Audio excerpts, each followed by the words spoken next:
2024 లేదా 25లో డిగ్రీ లేదా బీటెక్ చదివారా? సాఫ్ట్‌వేర్ జాబ్ కోసం ఎదురు చూస్తున్నారా? అయితే కోడ్ జ్ఞాన్ 100 డేస్ కోర్సులో చేరండి. జాబ్ సాధించండి. Welcome to Suman TV. నేను మీ సుమన్ టీవీ నాగ్. భార్యతో పాటు కలిసి భర్త గనక ఇల్లు కొంటే వచ్చేటువంటి బెనిఫిట్స్ ఏంటి? జాయింట్ ప్రాపర్టీ ఓనర్షిప్ అసలు ఏం చెప్తుంది అనేది ఈరోజు మనతో పాటు హైకోర్టు అడ్వకేట్ అలగర్ రవీంద్రనాథ్ గారు ఉన్నారు. అది వారి మాటలో తెలుసుకుందాం. Hello sir. హాయ్ అండి నాగరాజ్ గారు. కొంతమంది ఏం చేస్తారనంటే భార్యతో పాటు ఇల్లు కలిసి కొనాలనుకుంటారు. కొంతమంది ఏంటంటే మనకు ఎందుకులే అనుకున్నట్టు ఆగిపోతూ ఉంటారు అనమాట. అదేదో నా మీదే ఉండాలి, నా ప్రాపర్టీ అంతా అన్నట్టు ఉంటారు. ఫర్దర్గా ఏదైనా కాంప్లికేషన్స్ వచ్చినా కూడా అదో నేనే క్లియర్ చేసుకోవచ్చు కదా అనుకున్నటువంటి ఐడియాలజీలో ఉంటారు కొంతమంది. బట్ దానివల్ల కూడా అంటే జాయింట్ ప్రాపర్టీ ఓనర్షిప్లో కనుక మనం చూసుకుంటే కొంత బెనిఫిట్స్ ఉన్నాయని చెప్పేసి విన్నాను సార్. అది ఎంతవరకు కరెక్ట్? నిజంగా అలాంటి బెనిఫిట్స్ ఉన్నాయా? భార్యతో పాటు కలిసి భర్త గనక ఇల్లు కొంటే వచ్చేటువంటి బెనిఫిట్స్ ఏంటి? భార్యతో పాటు కలిసి భర్త తన ప్రాపర్టీని కొనుగోలు చేసేటప్పుడు అనేక రకాలైనటువంటి ప్రయోజనాలు అయితే ఉన్నాయి నాగరాజ్. సూటిగా నేను చెప్పేస్తున్నాను, స్ట్రైట్ అవే పాయింట్లోకి వస్తున్నాను. అనేక రకాల ప్రయోజనాలు ఉన్నాయి. కొంతమంది తటపటాయిస్తుంటారు, అయ్యో భార్యతో కొనడం వల్ల కొన్ని ఇబ్బందులు ఎదుర్కొంటామేమో, ట్యాక్స్ బెనిఫిట్స్ అని రకరకాల ఇతరత్ర కారణాలతోటి వద్దు, ఏదైనా ఇబ్బంది అయితే మళ్ళీ నా పేరు మీద ఉండడం సరైన విషయం కాబట్టి భార్య పేరు లేకుండా చాలామంది పర్చేజ్ చేస్తారు. కానీ ఇటీవల గడిచిన ఒక 5-6 సంవత్సరాల నుంచి బాగా కాస్త ఎడ్యుకేషన్ పెరిగింది, దీని మీద సరైన అవగాహన పెరిగిందని చెప్పుకోవచ్చు. ఒకటి, భార్య పేరు మీదుగా ప్రాపర్టీ కొనడం వల్ల ఒక 4 కారణాలు అయితే మనం చెప్పుకోవచ్చండి. ఒకటో కారణం ఏంటంటే, ఫస్ట్ స్టాంప్ డ్యూటీలో రాయితీ వస్తుంది. అంటే రాష్ట్ర ప్రభుత్వం ప్రత్యేకించి మహిళల పేరు మీదుగా ప్రాపర్టీ తీసుకున్న వాళ్ళకి ప్రభుత్వ రాయితీ. ఇప్పుడు ఫర్ ఎగ్జాంపుల్ మన తెలంగాణ రాష్ట్రంలో తీసుకున్నట్లయితే 7.5% ఉంటుంది స్టాంప్ డ్యూటీ. ఒక ప్రాపర్టీని పర్చేజ్ చేసి కొనుక్కునేటప్పుడు గవర్నమెంట్కి చెల్లించాల్సిన స్టాంప్ డ్యూటీ 7.5%లో 0.5% మ్యూటేషన్ ఛార్జెస్ తీసుకుంటారు. 7% ఉంది స్టాంప్ డ్యూటీ కింద ఉంటుంది.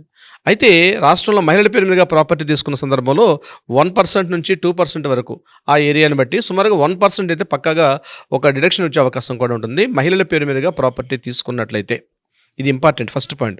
స్టాంప్ డ్యూటీలో మహిళల పేరు మీదుగా ప్రాపర్టీ ఉంటే రాయితీ వస్తుంది. అంటే మహిళల పేరు మీదుగా కాస్త ప్రాపర్టీస్ పెరిగితే ఆ ఇంటికి ఫ్యూచర్లో భవిష్యత్తులో కూడా ఆ ఇంటి మీద ఒక భద్రత కలిగి ఉంటుంది అన్నటువంటి విషయం మీద మహిళల పేరు మీదుగా ప్రాపర్టీస్ని ఎంకరేజ్ చేసే ఉద్దేశంతో రాష్ట్ర ప్రభుత్వాలు అనేక రకాల ప్రోత్సాహకాలు అందించే ప్రయత్నంలో భాగంగా ఈ యొక్క స్టాంప్ డ్యూటీస్లో రాయితీ ఇవ్వడం అన్నది కూడా ఒక మార్గం. రెండవది ఏంటంటే, ట్యాక్స్ డిడక్షన్స్ కూడా వచ్చే అవకాశం ఉంటుంది.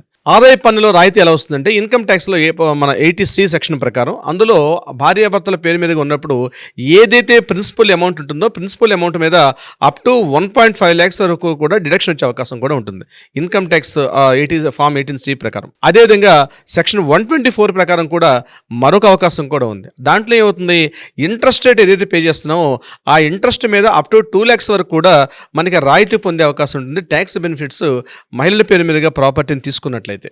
ఇది కూడా ట్యాక్స్ బెనిఫిట్ కూడా వచ్చే అవకాశం ఉంటుంది. నెంబర్ 2, ఒక భద్రత ఉంటుంది. ఇంకొక పాయింట్ ఏంటంటే భద్రత. అంటే ఫ్యామిలీకి ఏదైనా ఫ్యూచర్లో డిస్ప్యూట్స్ వచ్చినా ఇతరత్ర ఏ కారణాలు ఏదైనా ప్రాబ్లమ్స్ వస్తే కూడా కొంత కుటుంబ భద్రత అంటారు దాన్ని. యాక్చువల్గా కుటుంబానికి ఒక ఎసెట్ తీసుకుంటాం కాబట్టి కుటుంబ భద్రతా పరంగా లోన్స్ ఇచ్చేటప్పుడు కూడా జాయింట్ పేరు మీదుగా మహిళల పేరు మీదుగా లోన్స్ ఇచ్చేటప్పుడు కూడా కొంత భద్రతగా గ్యారంటీడ్ లోన్స్ ఇచ్చే అవకాశం కూడా ఉంటుంది. మరొకటి, బ్యాంక్స్ కూడా ఇద్దరు జాయింట్ పెట్టి రిజిస్ట్రేషన్ చేసుకున్నప్పుడు మరొక మెయిన్ అసెట్ ఏంటంటే బ్యాంక్స్ కూడా ఆ భద్రతకి ఎక్కువగా లోన్స్ ఇచ్చే అవకాశం కూడా ఉంటుంది. ఈ రోజుల్లో మనం ఏదైనా ఒక 70 లక్షలు 60 లక్షలు పెడితే కనుక 2 BHK వచ్చే అవకాశం లేదు ఒక ఫ్లాట్. అటువంటిది జాయింట్ బోత్ ఆర్ ఎంప్లాయీస్ అయ్యేటప్పుడు బోత్ ఎంప్లాయీస్ని వాళ్ళిద్దరు కూడా ఫామ్ 16s సబ్మిట్ చేసి లాస్ట్ 3 years కానీ ఐటీ రిటర్న్స్ అన్ని ఫైల్ చేసి చూపించగలిగితే వాళ్ళకి అటువంటి సమయంలో ఇన్కమ్ కాస్త ఎక్కువగా వచ్చే అవకాశం కూడా ఉంటుంది. కొన్ని బ్యాంక్స్ కూడా ఈ అవకాశాన్ని కూడా ప్రొవైడ్ చేస్తున్నారు. అంటే మనకు కావాల్సినటువంటి ఇన్కమ్ ఏదైతే ఉందో లోన్ ఎంత కావాలనుకుంటున్నామో ఆ ప్రొవైడ్ చేసిన హోమ్ లోన్ అమౌంట్ కూడా కాస్త ఆ అమౌంట్ కూడా ఎక్కువగా ఇచ్చే అవకాశం ఉంటుంది. ఇద్దరిలో ఒకవేళ ఇన్ ఫ్యూచర్లో ఏదైనా ఒకరు ఉద్యోగం పోయి ఒకరు ఉద్యోగం కంటిన్యూషన్ టైంలో కూడా బ్యాంకుకి మనం అప్రోచ్ అయినప్పుడు ఒకే బ్యాంక్ని భార్యాభర్త ఇద్దరు కూడా కలిసి లోన్ తీసుకున్నారు, ఒక పర్సన్కి లోన్ అంటే ఒక పర్సన్కి ఏదో జాబ్ పోయింది, ఫ్యూచర్లో ఫైనాన్షియల్ కాస్త డిఫికల్టీస్ వచ్చే సందర్భంలో బ్యాంక్స్ ఏం చేస్తాయంటే కొంత మ్యారిటోరియం కూడా విధించే అవకాశం ఉంటుంది. మ్యారిటోరియం అంటే కొద్ది నెలల పాటు ఒక 3 నెలల 6 నెలల అట్లా అన్ని రోజుల పాటు ఈఎంఐస్ కలెక్ట్ చేసుకోకుండా బ్యాంకర్స్ ఒక మ్యారిటోరియం ఇస్తారు.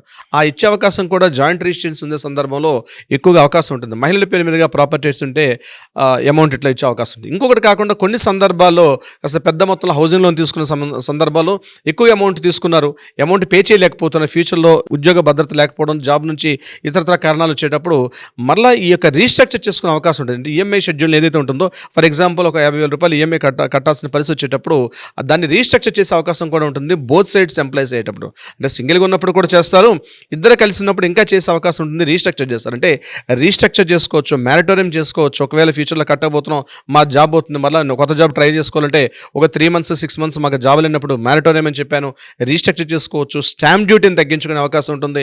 ఇది కాకుండా ప్రత్యేకించి ఈ యొక్క ప్రాపర్టీ సక్సెషన్ యాక్ట్ అంటారు, అంటే వారసత్వానికి వెళ్ళే సందర్భాల్లో కూడా, ఫర్ ఎగ్జాంపుల్ భార్యాభర్త ఇద్దరు కలిసి ఒక జాయింట్ ప్రాపర్టీ అనుభవిస్తున్నప్పుడు, అదే సింగిల్ పర్సన్గా ఉండేటప్పుడు ఆ వారసులకి వీలునామా రాయకుండా ఆ పర్సన్ వాళ్ళు చనిపోతే వీలునామా రాయకుండా చనిపోయినప్పుడు పిల్లలు మరలా ఆ ప్రాపర్టీని తమకు అనుగుణంగా తీసుకునేటప్పుడు చాలా ఇబ్బందులు ఎదుర్కొనే పరిస్థితి ఉంటుంది.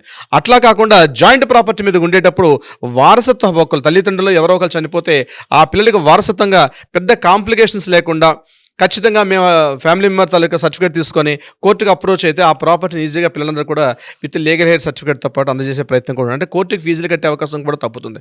ఏదేమైనప్పుడు కూడా ఓవరాల్గా చూసినప్పుడు మాత్రం జాయింట్ ప్రాపర్టీగా భార్యాభర్తలు కలిసి, ఇక్కడ మళ్ళీ డౌట్ రావచ్చు, సార్ మేము మా వైఫ్ జాబ్ చేయట్లేదు సార్, నేను ఒక్కనే జాబ్ చేస్తున్నాను, మరి అటువంటి సందర్భాల్లో జాయింట్ ప్రాపర్టీ పెట్టుకోవచ్చు అని కూడా కొంతమంది డౌట్ వస్తుంది. అటువంటి సందర్భాల్లో కూడా మీ వైఫ్ జాబ్ చేసినా చేయకపోయినా ఇద్దరు కలిసి జాయింట్ ప్రాపర్టీ రిజిస్ట్రేషన్ చేసుకోవడం వల్ల చాలా బెనిఫిట్సే ఉంటాయి తప్పించి మిస్ అయ్యే అవకాశం అయితే ఉండదు. అయితే కొన్ని సందర్భాల్లో కొన్ని కాంప్లికేషన్స్ వస్తాయి బినామీ ప్రాపర్టీ సెషన్లో. అంటే ఒక కత్తికి 2 రకాలుగా వాడుకోవచ్చు, ఒకటి ఎదుటివాడిని పొడవచ్చు, ఇంకొకటి అదే కత్తితోటి చక్కగా ఒక యాపిల్ పండు మరొకటి కట్ చేసుకొచ్చి కూడా హ్యాపీగా తినవచ్చు. ఈ యొక్క జాయింట్ ప్రాపర్టీ రిజిస్ట్రేషన్లో ఆ వచ్చే ప్రాబ్లం కూడా ఉంది.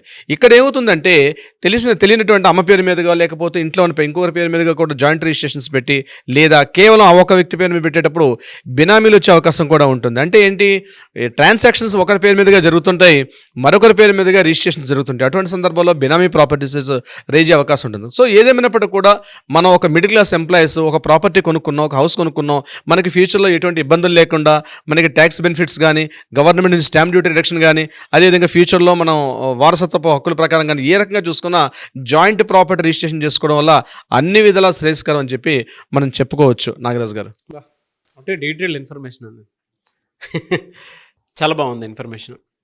అయితే వీటికి సంబంధించినటువంటి వాటిల్లోనే కొంతమందికి ఇంకా డైలమా ఉండేటువంటి విషయాలు ఉంటాయి. దాంతోపాటు చట్టబద్ధంగా ముందుకు వెళ్ళాలి అనుకున్నటువంటి వాళ్ళు ఉంటారు. మిమ్మల్ని అప్రోచ్ అవ్వాలి అంటే ప్రాసెస్ ఏంటి? మీరు ఒక ప్రాపర్టీస్ని తీసుకొని కొనుగోలు చేసుకున్న సందర్భంలో అడ్వకేట్ని సంప్రదించడం చాలా ఉత్తమం. ముఖ్యంగా ఫస్ట్ ఆఫ్ ఏంటంటే డాక్యుమెంట్స్ వెరిఫికేషన్ ఉంటుందండి. ప్రాపర్టీ కొనుక్కునేటప్పుడు ఒక ప్రాపర్టీని పూర్తిగా వెరిఫికేషన్ చేసి legally everything smooth correct proceed అయిపోవచ్చు అనుకునేటప్పుడు ఒక డాక్యుమెంట్ రైటర్కి వెళ్ళడం కన్నా ఒక కన్సల్ట్, ఒక అడ్వకేట్, ఇప్పుడు మాలాంటి అడ్వకేట్ని కన్సల్ట్ చేస్తే తప్పనిసరిగా ప్రాపర్ ఫార్మేట్లో డాక్యుమెంట్ని ప్రిపేర్ చేసి ఎటువంటి వివాదాలు లేకుండా ఇప్పుడు నేను చెప్పే బెనిఫిట్స్ అన్ని వచ్చే విధంగా కూడా మనం రిజిస్ట్రేషన్ చేసుకోవచ్చు. నాగరాజు గారు డెఫినెట్లీ అండి. ఎనీవేస్ థ్యాంక్ యూ అన్న, thank you so much Alagar Ravindranath garu. Thank you so much Nagaraju garu. చూశారు కదన్న వీడియో. ఈ వీడియోపై మీ అభిప్రాయాన్ని కమెంట్ బాక్స్లో పోస్ట్ చేయండి. ముఖ్యంగా మీరు కనుక మీకుండేటువంటి సమస్యలు ఏదున్నా సరే అది లీగల్గా మీరు గనక ఒక్కొక్క సొల్యూషన్ రూపంలో తెలుసుకోవాలనుకుంటున్నారు, లేదు అని అంటే ఒక రెమెడీగా ఒక అడ్వకేట్ త్రూ వెళ్ళాలి అనుకునేటువంటి వాళ్ళు ఎవరైతే ఉంటారో స్క్రీన్ మీద అలగిరి రవీంద్రనాథ్ గారి కాంటాక్ట్ నెంబర్ కనిపిస్తుంది. దానికి మీరు కాల్ ఆర్ మెసేజ్ వాట్సాప్ చేసినా సరే అపాయింట్మెంట్ బుక్ చేసుకోండి.